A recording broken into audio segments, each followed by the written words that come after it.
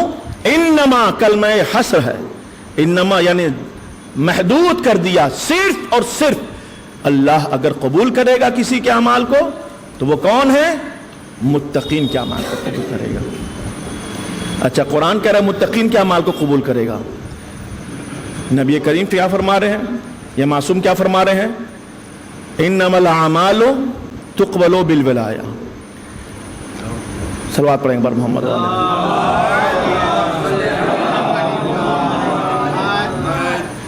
یقیناً آپ تھکے ہوئے ہیں، اس میں کوئی شک نہیں ہے کہ کوئی اپنی ڈیوٹی سے آیا ہے، کوئی اپنی ذمہ داری کو نبھاتے ہوئے، گرمی بھی ہے، تھکن ہے، لیکن اکثر و بیشتر ایک جملہ کہتا ہوں کہ یہ جو تھکن ہے اس کا تعلق جسموں سے ہوا کرتا ہے، جذبوں سے نہیں ہوا کرتا۔ اور آپ توجہ دے رہے ہیں، شکر گزار ہوں۔ عزیزان محترم، تو اہل بیت کون ہیں؟ ان کو سمجھنے کے لیے ضروری یہ ہے کہ ہم یہ سمجھیں کہ قرآن نے کس طریقے سے انہیں سمجھایا ہے، ٹھیک ہے؟ اور قرآن کو سمجھنے کے لیے شرط یہ ہے کہ اہل بیت کو سمجھا جائے، اور ان دونوں کو سمجھنے کے لیے ضروری یہ ہے کہ رسول کو سمجھا جائے، کیونکہ جب تک رسول نہیں سمجھ میں آئیں گے، آج تک کائنات کو رسول نہیں سمجھ میں آ سکے۔ کیوں؟ کیونکہ رسول وہ ہیں کہ جن کی تصویر کے 14 ٹکڑے ہیں، تم نے صرف ایک ٹکڑا اٹھا کر نعرے رسالت کا کلمہ پڑھنا شروع کر دیا ہے۔ جب تک کہ 14 ٹکڑے یکجا نہیں ہوں گے، رسول کی اصلی صورت نہیں سمجھ میں آئے گی، کیونکہ یہ وہ ہیں جن کی ولایت کی بنیاد پر اعمال قبول ہوتے ہیں۔ انما الاعمال تقبل بالولایہ، اعمال کی قبولیت کا جو مرکز ہے، محور ہے، وہ کیا ہے؟ ولایت اہل بیت علیہ السلام۔ لیکن ایک طرف تو معصوم کہہ رہے ہیں کہ ولایت کی وجہ سے قبول ہوگی، کیا؟ اعمال قبول ہوں گے۔ دوسری طرف قرآن کہہ رہا ہے انما الاعمال تقبل، یہ قرآن کہہ رہا ہے انما یتقبل اللہ من المتقین، اللہ متقین کے اعمال کو قبول کرے گا، جبکہ وہ محصور ہے، حصر کیا محدود ہے، انما صرف متقی کے اعمال قبول کریں گے۔ تو کیا نعوذ باللہ کلام معصوم میں اور کلام خدا میں تضاد ہے؟ بھائی متقین کے ہی اعمال قبول ہوں گے۔ مولا فرماتے ہیں کہ ولایت کی بنیاد پر اعمال قبول ہوں گے، تو اب کیا تضاد ہے؟ کہ تضاد نہیں ہے، دونوں ایک ہی چیز ہے، بلکہ یہ سمجھ لو کہ ذات ایک ہے، نام انیک ہے۔ توجہ چاہتا ہوں، ذات ایک ہے، نام انیک ہے۔ بھائی تقوی وہی ہے جو ولایت ہے، ولایت وہی ہے جو تقوی ہے۔ کہ کیسے؟ کہ نبی 1400 سال پہلے کہہ گئے یا علی حبک تقوی والایمان، اے علی آپ کی محبت، آپ کی ولایت تقوی ہے، جو علی والا ہے اس کے اعمال قبول ہوں گے، اور علی والے ہی ولایت رکھتے ہیں اور علی والے ہی متقین ہیں۔ لہذا کوئی تضاد نہیں ہے قرآن کے کلام میں اور معصوم کے فرمان میں۔ ایک صلوات پڑھیں برما۔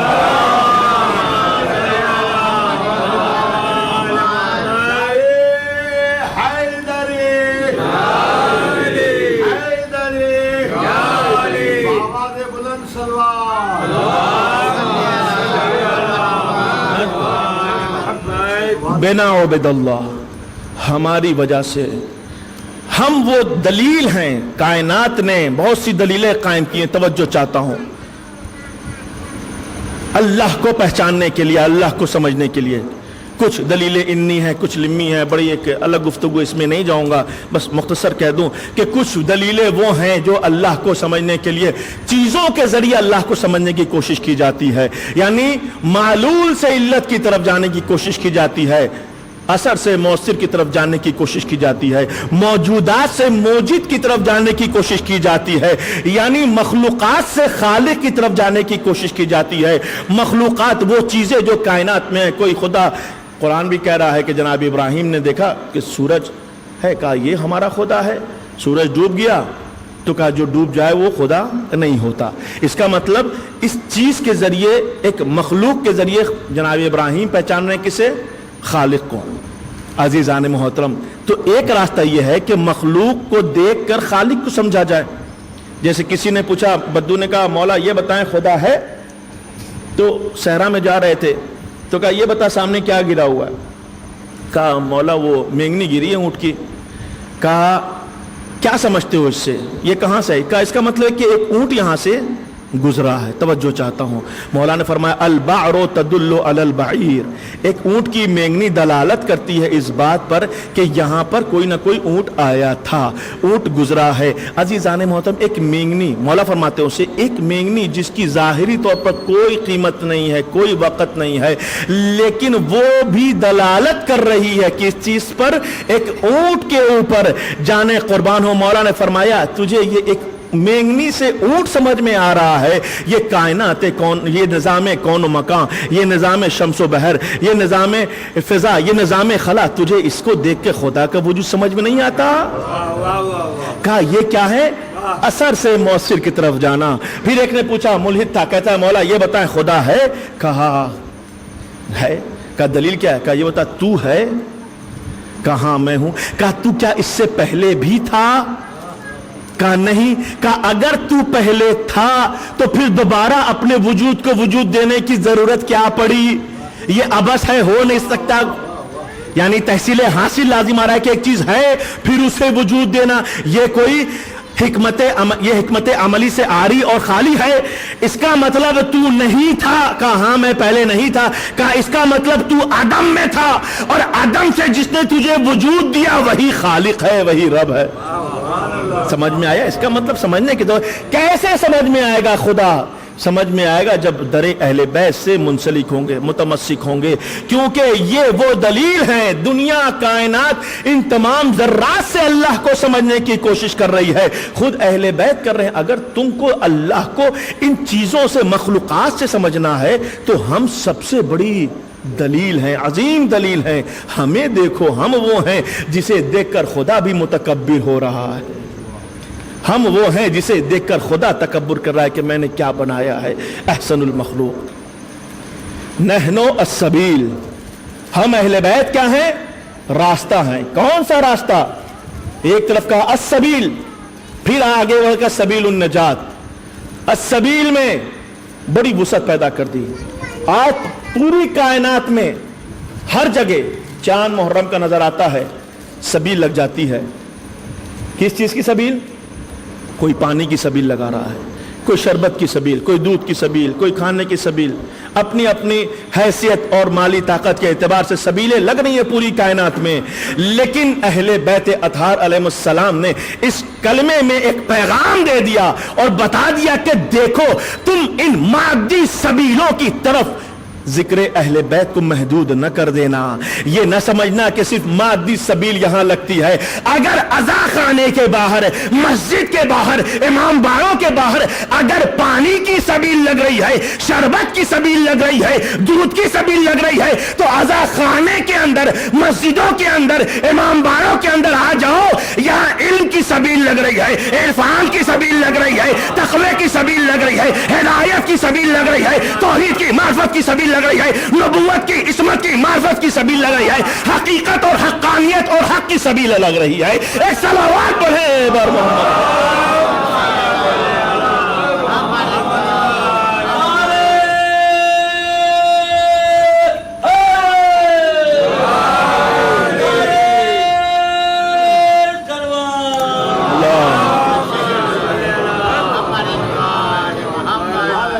سبیل صرف مادیات پر نہیں ہے. حسین کا ذکر اگر بھوکوں کو غذا دلوا رہا ہے, جسمانی طور پر تو روحانی جو بھوک ہے اسے بھی مٹا رہا ہے. بچے گھر جائیں تو صرف یہ تبرک لے کر نہ جائیں, اور یہ نہ کہیں کہ امی اور پاپا ابو میں یہ تبرک لے کر آیا ہوں, بھائی بہن سے یہ نہ کہیں کہ میں بس یہ تبرک لے کے آیا ہوں. کمال تو یہ ہے, تربیت ایسی ہونی چاہیے عشق اہل بیت میں کہ جب مجلس سے بچہ اٹھ کر جائے تو جس طریقے سے مادی تبرک لے کر جاتا ہے, روحانی تبرک بھی لے کر جائے اور اپنے ماں باپ سے کہے کہ آج میں نے مولانا صاحب سے یہ جملہ سنا ہے, یہ ایک علم حاصل کیا ہے. یہ تربیت ہونی چاہیے, کیونکہ مولا فرماتے ہیں ادبوا اولادکم بثلاث خصال, 3 چیزوں سے اپنی اولاد کی تربیت کرو. ایک کیا ہے؟ بحب النبی, نبی کی محبت سے, وبحب آلہ, اور آل نبی کی محبت سے، وبتلاوت القرآن، یعنی قرآن سامع کی تلاوت سے اور قرآن ناطق کے عشق کے ذریعے تربیت کرو اپنے اہل بیت کی، اپنے بچوں کی۔ دیکھیں نیت بدلنا چاہیے، نیت بدلنی چاہیے۔ اگر نیت بدل رہی ہے تو چیز آپ کو وہی حاصل ہو رہی ہے، لیکن اس میں کیا ہے؟ برکت کے ساتھ۔ بس آخری جملہ، آخری فکر اور ختم دعا، توجہ چاہتا ہوں۔ آج تک کائنات میں ہر جگہ، یہ میں کئی دفعہ کہیں بھی کہہ چکا ہوں، چونکہ یہ ایک ضروری جملہ ہے ہر ماں باپ کے لیے، کہیں بھی جائیں، رات ہوتی ہے، بچے کو ماں سلا رہی ہے، کیا ہے اصل گفتگو؟ کہ تربیت عشق علی میں ہونی چاہیے، تربیت عشق اہل بیت میں ہونی چاہیے۔ صرف زبان سے علی علی نہیں کہنا ہے، ایسا کردار بنانا ہے۔ اور ہم کردار کیسے بنائیں گے؟ ہم تو جہاں تک آ چکے، لیکن جو ذمہ داری خدا نے بچے کی شکل میں دی ہے اس کی تربیت کیسے کی جائے؟ عام طور سے رات میں یہ ہوتا ہے کہ جب بچہ نہیں سو رہا ہوتا ہے تو ماں اسے زبردستی کہتی ہے بیٹا جلدی سو جاؤ، صبح اسکول جانا ہے۔ ہر گھر کا یہی ایک نعرہ ہے، بیٹا جلدی سو جاؤ، صبح اسکول جانا ہے۔ اگر ماں یہ کہہ دے کہ بیٹا جلدی سو جاؤ، صبح نماز کے لیے اٹھنا ہے، تو کیا بچہ اسکول نہیں جائے گا؟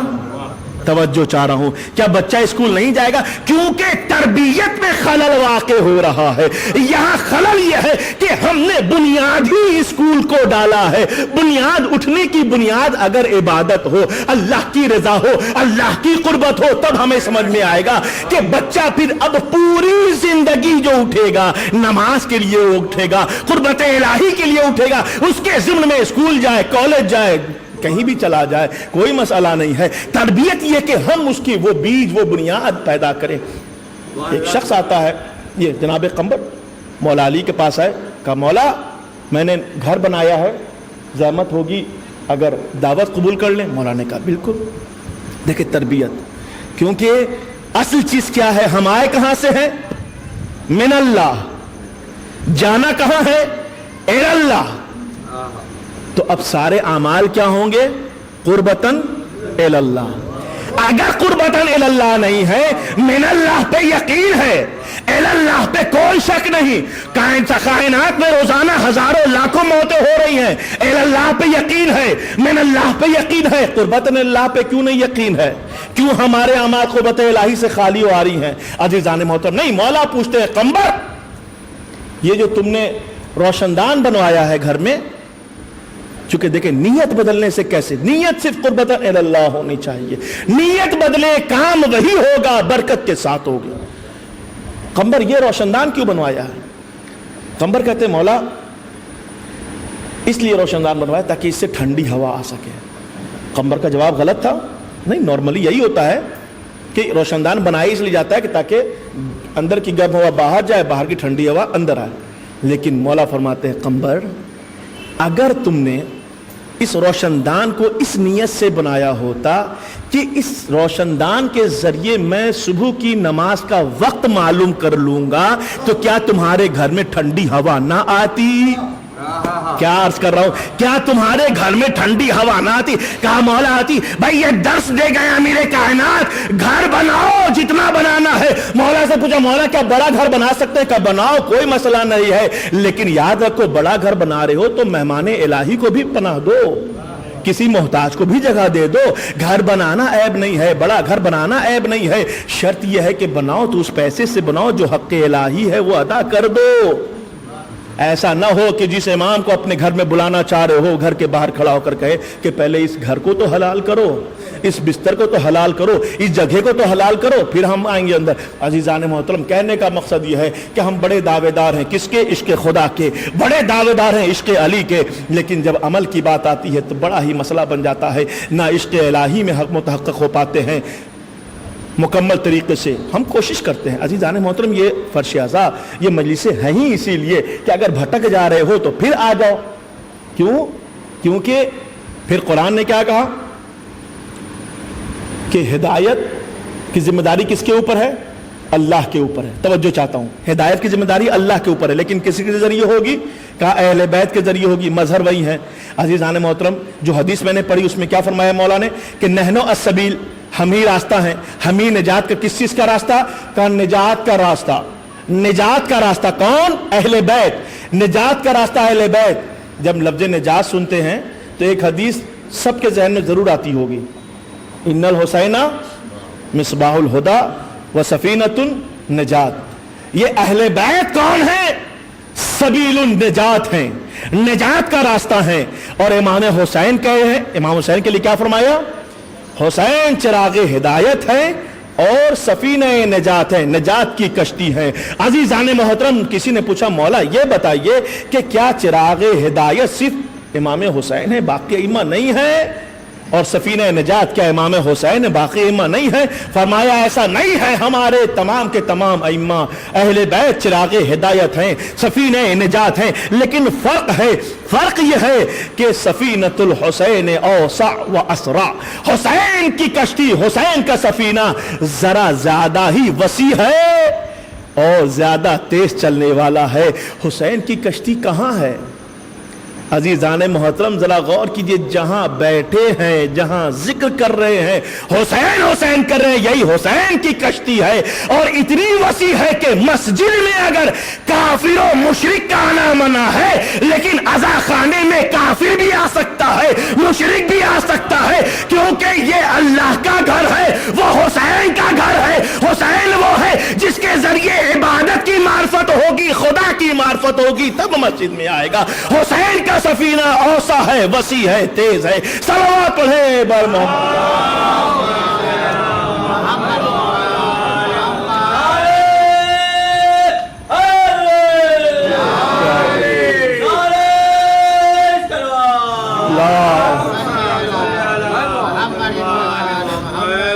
در اہل بیت کو چھوڑ کر کوئی بھی کامیاب نہیں ہوا, نہ ہو سکتا ہے, نہ کبھی ہوگا, کیونکہ اللہ نے ایک ہی جگہ قرار دی ہے نجات کی. ہم دلیل ہیں اللہ کے وجود پر, ہم ہی نجات کا راستہ ہیں, سبیل النجات ہم ہیں اور کوئی نہیں ہے. عزیزان محترم, فضائل کی دنیا ہو تو بھی ہمیں سبق ملتا ہے کہ یہ اہل بیت وہ ہیں کہ جنہوں نے کس طریقے سے خدا کی معرفت کروائی ہے. کیونکہ ہم میں اور ان میں یہی فرق ہے, ہم وہ ہیں جو ہدایت پانے کے لیے پیدا ہوئے ہیں, وہ ہدایت دینے کے لیے پیدا ہوئے ہیں. ہم وہ ہیں جو معرفت حاصل کرنے کے لیے پیدا ہوئے ہیں, وہ ہیں جو معرفت کروانے کے لیے پیدا ہوئے ہیں.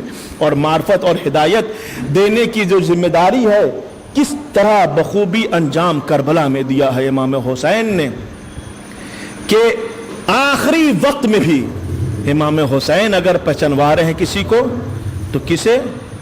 خدا کو پہچانو, خدا کے بھیجے ہوئے دین کو پہچانو. قرآن حق ہے, ہم اہل بیت حق ہیں, یہ اپنا تعارف کروا رہے ہیں تاکہ خدا کی بقا اور خدا کی معرفت کا جو صلہ ہے, سلسلہ ہے, وہ باقی رہے. ورنہ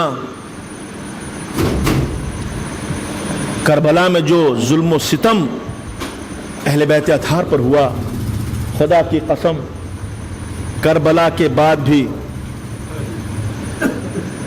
امام سجاد زین العابدین ہیں. کربلا کے واقعات کے بعد بھی امام سجاد زین العابدین ہیں. دوسرا ہوتا تو کہہ دیتا خدا کوئی نہیں. یقیناً ان کی معرفت ہی کچھ اور ہے, کیونکہ انہوں نے جو معرفت حاصل کی ہے وہ ان چاند ستاروں کو دیکھ کے معرفت حاصل نہیں کی ہے. یا من دل ذاتہ بذاتہ, انہوں نے ذات الہی کو, اللہ کو اللہ سے پہچانا ہے.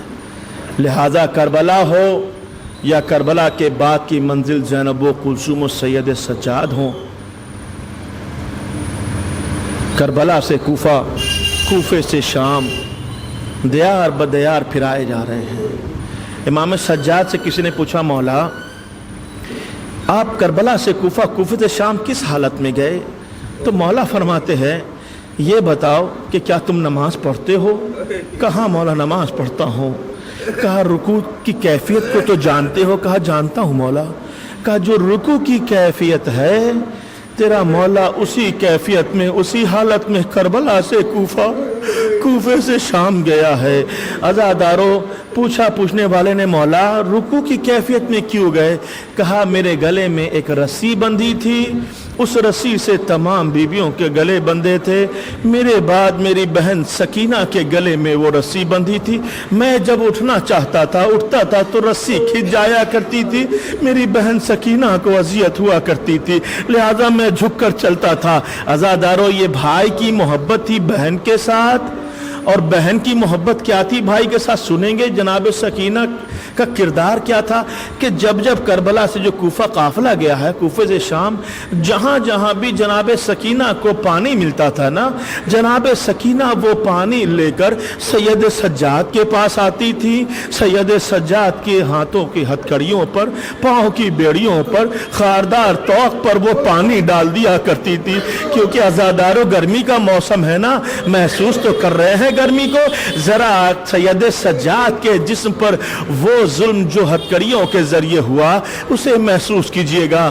عزادارو دھوپ کی تپش کی وجہ سے لوہے گرم ہو جایا کرتے تھے، اور جس میں نازنی امام سجاد جلتا جا رہا تھا۔